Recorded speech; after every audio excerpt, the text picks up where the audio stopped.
Türkan, bahalı vərdişlərimizi sayırıq. Okey. Birinci mən deyirəm. Tamam. Mən hər gün, hər yerə taksi ilə gedib gəlirəm. Məncə Gözəl, bahalıdır. Məncə də çox bahalıdır. Bakıda Amma məsələn qaldığın məsafə baxır da. Baxır. İşimlə yaxın Amma- ola bilər, amma mən başqa yerlərə gedib gəlirəm. sıra məndə. Mən evdən nəsə bitmədən, evdə də olar, özümdə də olar, həmişə əlavə alıram. Bu makyaja da daxildir, bu yeməyə də daxildir. Həmişə belə edirəm. Bahalı sayılırmı bilmirəm amma bunu eləyirəm. Bahalıdır. Bizim mümkün deyil. Bit və dibini sıyırmadan. Bunu deyə bilərəm ki, mən sirabları 2-2 alıram, meyvəli sirabları. 2-dən alıram.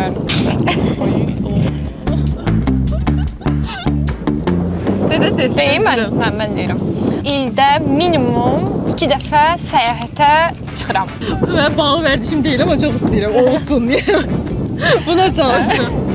Bilmirəm, bahalı vərdiş sayılır yoxsa yox, mən də ədəbələri vurmuram. Bütün çekləri atıram. Bu arada mən son bir həftədir başlamışam ədəbə vurmağa və çox pul yığılır məncə elə. Mənim ağlıma gəldi. Mənim ağlıma heç nə gəlmədi, ona görə sıramı Nəzrinə verirəm. Mən bahalı vərdişim deyil, mən xarakterimdir məncə, amma bahalıdır. Yəni bir şeyi istəyirəmsə, neçə olursa olsun alıram. Qiymətində heç bir fərqi yoxdur. Doğrudan eləyir bu arada. Eləyirəm, heç fikir verirəm.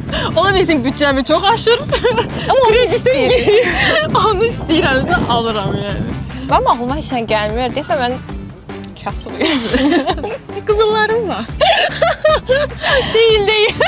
Aramızdakı ən çox bahalı vərdişə sahib olan Nəzrin oldu. Nəyimə Təbriklər və yaraşırsa. almalı sirabını içsin.